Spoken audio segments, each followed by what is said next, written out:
श्री सदगुरुदेव की जय। सदगुरु श्री कबीर साहब जी अच्छे पवित्र हृदय के विचारमान संत थे। धोखे से बिल्कुल न्यारे थे। साहब के जीवन में धोखा था ही नहीं।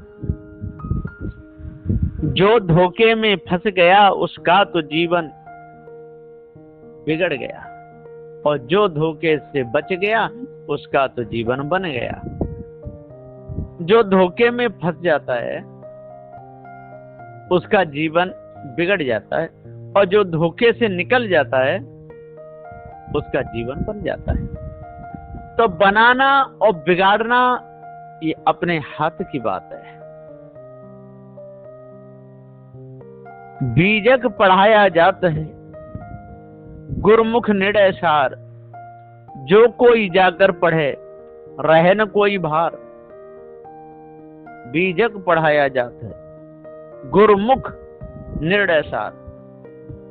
जो बीजक को गुरमुख से जो पढ़ता है निर्णय के द्वारा, जो निर्णायक जो संत हैं वो पढ़ाते हैं उनके द्वारा, तो जो कोई जाकर पढ़े रहे न कोई भार।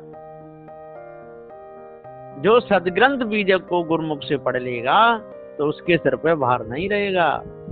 मध्य प्रदेश बुरहानपुर जिला, कबीर निर्णय मंदिर खास, नागझिरी मोहल्ला, जहां ताप्ती नदी के पास। सदगुरु श्री पूरन साहब जी ने उस मंदिर की स्थापना की। अच्छे पवित्र हृदय के संत थे। प्रथम टीका सदगुरु श्री पूरन साहब जी का है, इसलिए पारक सिद्धांत के प्रथमाचार सदगुरु श्री पूरन साहब जी। तो मध्य प्रदेश बुरहानपुर जिला, कवि निर्णय मंदिर खास, नागझिरी मोहल्ला, जहां ताप्ती नदी के पास। बीजक पढ़ाया जाता है गुरमुख से निर्णय सार, जो कोई जाकर पढ़े रहे न कोई भार। जो भी बीजक को गुरमुख से पढ़ता है उसके सिर पर कोई भार नहीं रहता है। गुरमुख से बीजक पढ़ लिया उसका तो जीवन सार है। फिर ना फंसेगा जाल में, सिर पे रहे ना भार है। गुरमुख से बीजक पढ़ लिया उसका तो जीवन सार है। फिर ना फंसेगा जाल में, सिर पे रहे ना भार है। फिर सिर के ऊपर कोई भार नहीं रहेगा, क्योंकि सदगुरु श्री कबीर साहब ने सारा भार हटा दिया, सारा जाल काट दिया। पवित्र मन सदगुरुदेव का था, और जिन्होंने सदगुरु श्री कबीर साहब की बात पर विश्वास किया, उनके उपदेश को हृदय में उतारा, उनका भी जीवन बन गया और बनेगा ही, बिगड़ेगा नहीं। संत महापुरुष जिसको भी सत्य न्याय निर्णय की बात बताते हैं, समझो को उनके ऊपर बहुत भारी दया है। और संत गुरुजन जब किसी को समझाते हैं थोड़े कड़ाई लेकर के, तो समझ लो कि उसका भी जीवन धन्य है। जब किसी भी लोहे पर और लोहार हथौड़ा चलाता है तो समझ लो कि उसका बढ़िया से बढ़िया औजार बनने वाला है। ठीक इसी प्रकार से संत गुरुजन जिसको डांटते हैं, भटकाते हैं, समझाते हैं, तो समझ लो कि उसका जीवन धन्य होने वाला है। इसलिए भ्रम को त्याग कर, दुनिया से नाता तोड़कर, पारक पद में ठहर कर संतों की सेवा कीजिए। पारक पद में जो ठहरे हुए हैं उन संतों की सेवा कीजिए, तब आप पारक पद में ठहरोगे। यदि अपने आप को जान नहीं पाए भूले रहे, कैसे भी भूले रहे, जब पद के बल में, धन के बल में, मद में, स्त्री मद में, राज मद में, तप सिद्धि विद्या ज्ञान मद में भूले रहे तो क्या होगा? कुछ भी नहीं होगा, क्योंकि सारा संसार भूला है। एक दो भूले हों तो उनको निकाल दिया जाए, पर सारा संसार ही भूला है। संसार में कुल कितनी वस्तुएं हैं, इसकी कोई निश्चित या सीमित नहीं है, कोई सीमा नहीं है। यह विश्व ब्रह्मांड बहुत बड़ा है, जहां अनगिनत तारे हैं, ग्रह और ऊर्जा के रूप में मौजूद हैं। वहीं पृथ्वी पर मनुष्य द्वारा निर्मित और प्राकृतिक वस्तुएं, पेड़ पौधे, जीव जंतु, खनिज, ये सब है। चेतन जीव किसी का बनाया हुआ नहीं है और ये चारों तत्व भी किसी के बनाए हुए नहीं है, ये सब बना दिए हैं। जीव ज्ञान स्वरूप है, जड़ में ज्ञान नहीं है। इनकी संख्या इतनी विशाल है कि इन्हें आज तक किसी ने गिना नहीं है। गिनने की कोई कोशिश करेगा तो गिन भी नहीं पावेगा, यह निर्णय है। फिर भी पार की संतों ने निर्णय दिया है, एक में पृथ्वी को समझ लीजिए, और दो में जल को समझ लीजिए, तीन में अग्नि को समझ लीजिए, और चार में वायु को समझ लीजिए, पांचवा सबका जनैया चेतन जीव है, यह निर्णय। और जो कल्पना का आधार लेकर लोगों ने आत्मा, ब्रह्म, परमात्मा, ईश्वर, खुदा माना है, वह कोई वस्तु नहीं ठहरता। इसलिए आत्मा परमात्मा की कल्पना झूठी है। विचार करके झूठी कल्पना को त्याग देना चाहिए। झूठी कल्पना को त्याग दो गे, सिर का भार हट जाएगा। मानंदी का तो कोई बार पार है ही नहीं, उसमें क्यों दिमाग खराब करना। हाँ, मानंदी करने वाला सत्य है, सत्य को जान लो। सत्य कौन है? विचार करो, विचार करोगे तो विवेक काम करने लगेगा और पता चल जाएगा कि जीव ही सारी कल्पनाओं का करने वाला है। यह निर्णय। भद्रकाली मंदिर में घोड़े क्यों चढ़ाए जाते हैं? कुरुक्षेत्र स्थित मां भद्रकाली मंदिर में घोड़े चढ़ाने की परंपरा के पीछे एक पौराणिक मान्यता है। पौराणिक मान्यता बहुत विशाल चली जा रही है। यह मान्यता अंधविश्वास है, पूरा का पूरा धोखा है। कर्मदंड किसी को छोड़ता नहीं है। महाभारत युद्ध और पांडव, कहा जाता है कि महाभारत का युद्ध शुरू होने से पहले पांडवों ने भगवान श्री कृष्ण के परामर्श पर मां भद्रकाली की पूजा अर्चना की थी और युद्ध में विजय का आशीर्वाद मांगा था।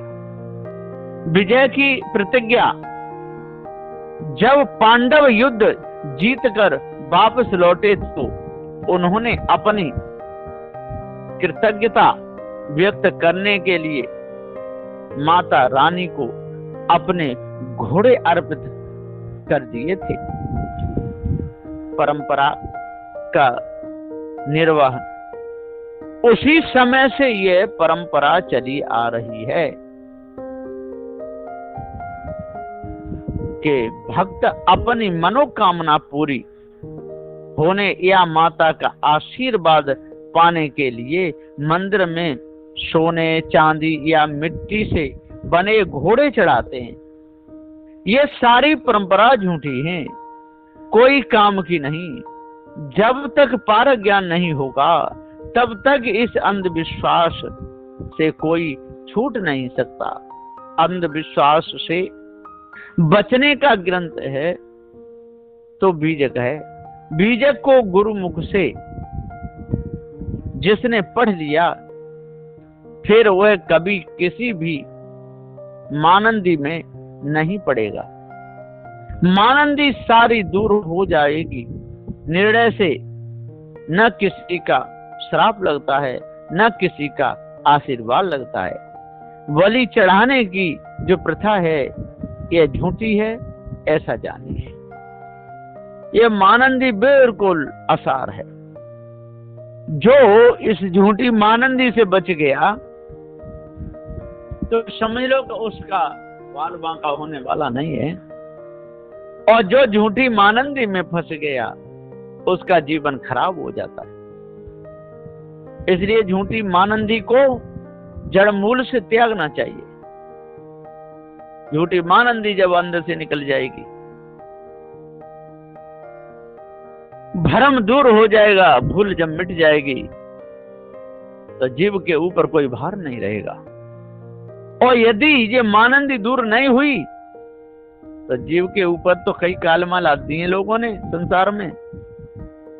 जीव को ब्रह्म बता दिया, जीव को आत्मा बता दिया, जीव को परमात्मा बता दिया, जीव को ईश्वर बता दिया।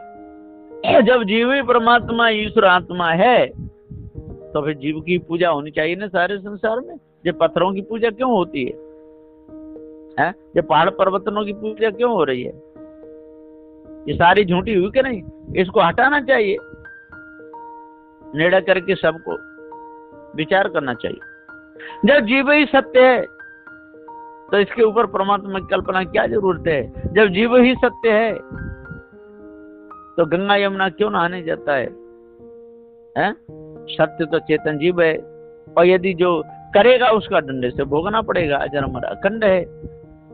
इसलिए साहब कहते हैं कि चलो आपकी बात सही है, सत्य जीव है, जीव को आप सब कुछ मान रहे हो तो जीव को पूरा महत्व दो। बुरे कर्म करना छोड़ो। घर घर में माता पिता की पूजा होनी चाहिए, घर घर में संत गुरुजनों की पूजा होनी चाहिए, है ना। ये सब मांस मदिरा खाना दूर होना चाहिए। डेल पीतर पत्थर की जो पूजा जो लोग कर रहे हैं ये सब दूर होनी चाहिए। भूत भवानी चंडी मुंडियों की जो मानंदी है ये सारी छूटनी चाहिए। तब पता चलेगा कि हाँ सार क्या है और असार क्या है।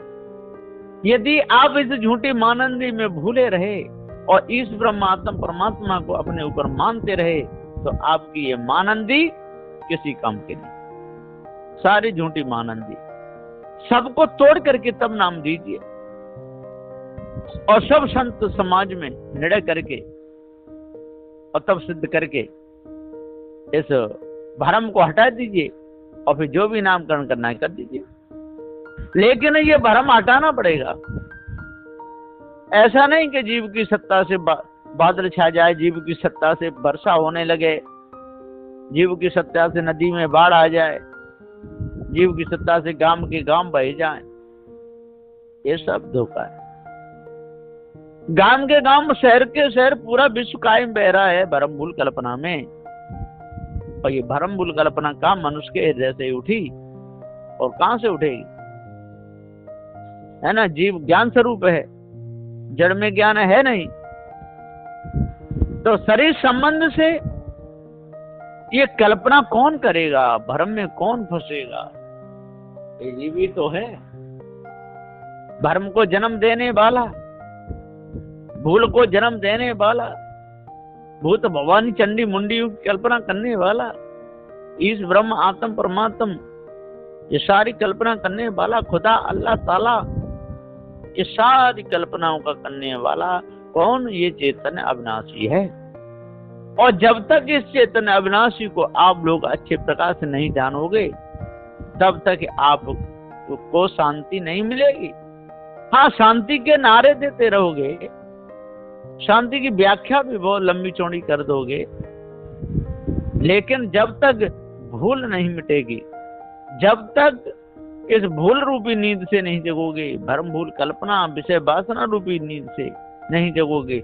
जब तक आपके विवेक विचार रूपी नेत्र नहीं खुलेंगे तब तक आपकी ये मानंदी आपको रुलाती रहेगी, है ना। आपका ये सारा काम बिगड़ता ही रहेगा, बनेगा नहीं है, किसी का काम बना नहीं। जो भी फंसेगा भूल में सो भी गिरेगा कूप में, जो निकलेगा भूख से तो बच जावे सब कूप से। जितने कूप हैं उनसे सबसे बच जाएगा जो भूल से निकल गया, और यदि भूल आई तो फिर भूल में ही गिरेगा। भूल भारी छाई जगत में, मानंदी छाई। तो सदगुरुदेव जी पुकार के समझाते हुए कहते हैं कि जब तक भूल रहेगी तब तक मनुष्य का मन निर्मल नहीं हो सकता है, और भूल मिटेगी तभी मनुष्य का मन निर्मल होगा, नहीं तो तब तक मन निर्मल नहीं होगा। भूल मिटे गुरु मिले पारखी, पारख देह लखाई। कहीं कबीर भूल की औषध, पारख सबकी भाई। जब भूल मिटे तब पारख ज्ञान हो, और भूल नहीं मिटती तब तक यह मन निर्मल नहीं हो सकता है। मन निर्मल तभी होगा जब भूल मिटेगी, और भूल कम मिटेगी जब पारखी संतों का सत्संग करेंगे, निर्णय की बात सुनेंगे तो भूल मिट जाएगी। और यदि नहीं सुने, भूल में रहे, इसे विकारों में संसार में यदि डूबे रहे तो भूल मिटने वाली नहीं है। तो बीजक पढ़ाया जाता है गुरुमुख निर्णय सार, और जो कोई जाकर पढ़े रहे न कोई भार। फिर कोई भार रहता नहीं, सभी प्रकार का जाल छूट जाता है और संशय सब मिट जाती है।